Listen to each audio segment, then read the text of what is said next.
భగవద్గీత అర్జున విషాదయోగం 40వ శ్లోకం. కులక్షయే ప్రణశ్యంతి కులధర్మాః సనాతనాః ధర్మే నష్టే కులం కృత్స్నం అధర్మో బిభవత్యుత. అర్జునుడు శ్రీకృష్ణుడితో పలికిన శ్లోకం. కులక్షయము వలన సనాతనములైన కులధర్మములన్నియునూ నశించును. కులధర్మము అంతరించిపోయినచో అంతటను అధర్మము వ్యాపించును. భాష్యము.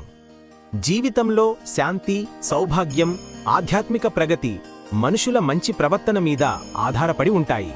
సమాజం నైతికంగా బలపడటానికి వర్ణాశ్రమ ధర్మాలు ఏర్పాటు చేయబడ్డాయి.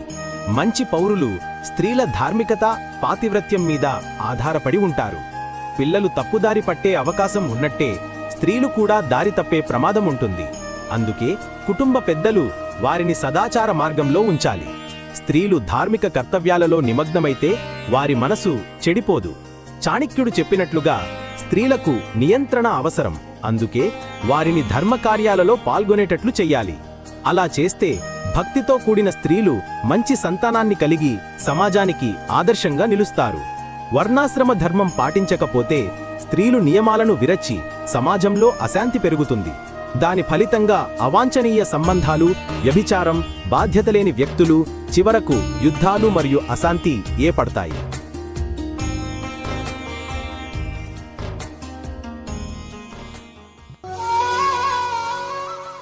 భగవద్గీత అర్జున విషాదయోగం 41వ శ్లోకం.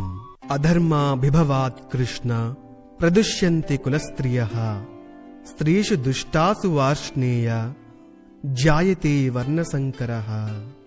అర్జునుడు శ్రీకృష్ణుడితో పలికిన శ్లోకం. ఓ కృష్ణ, అధర్మము పెరిగిపోయినప్పుడు ఒంటరిగా వదిలివేయబడిన ఆ కులస్త్రీలు మిక్కిలి చెడిపోవుదురు. స్త్రీలు చెడినచో వర్ణసాంకర్యము కలుగును. భాష్యము. వంశంలో పితృల పట్ల కర్తవ్యంగా పిండం, తర్పణం చేయటం ఒక ముఖ్యమైన ధార్మిక విధి. ఈ కార్యక్రమాలు విష్ణువు ఆరాధనతో కలిపి చెయ్యాలి.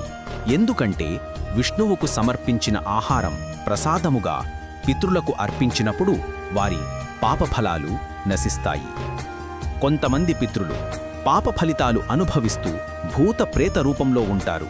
కాని వారి సంతానం భగవత్ ప్రసాదం అర్పిస్తే వారు ఆ స్థితి నుండి విముక్తులవుతారు. ఇది వంశ సంప్రదాయం మరియు ధర్మ కర్తవ్యం. భక్తి లేనివారు ఈ కర్మలను తప్పక చెయ్యాలి. కాని నిజమైన భక్తులు ఈ కర్మలకు బంధించబడరు.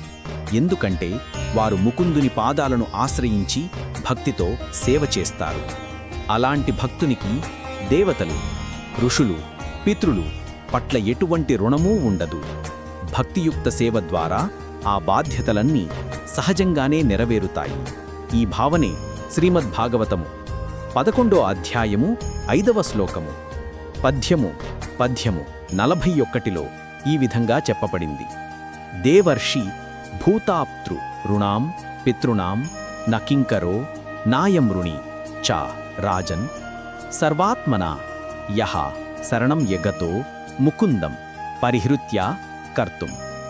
ఈ శ్లోకంలో చెప్పిన అర్థం ఏమిటంటే, సమస్త ధర్మాలను విడిచి ముకుందుని శరణు పొందిన భక్తుడు ఎవ్వరి పట్ల రుణబద్ధుడుగా ఉండడు. దేవతలు, ఋషులు, పితృలు పట్ల కూడా అతనికి కర్తవ్య బంధం ఉండదు. ఎందుకంటే ముకుందుని భక్తితో సేవ చేయటం ద్వారానే అన్ని ధర్మాలు, అన్ని కర్తవ్యాలు సహజంగానే నెరవేరుతాయి.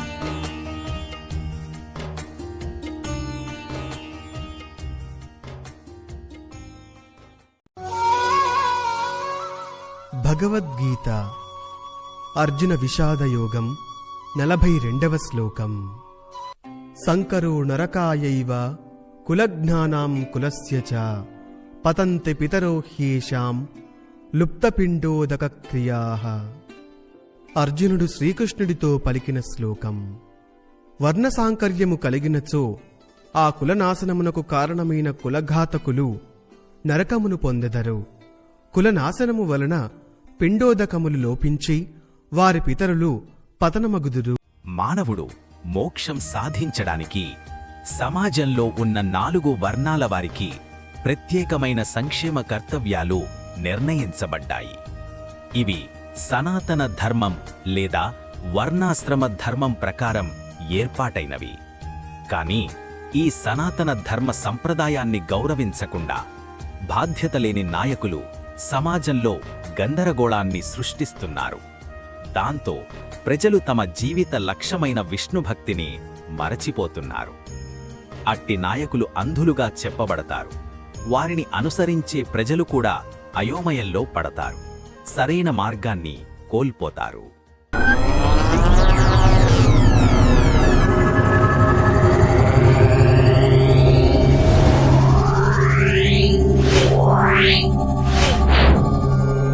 Yeah.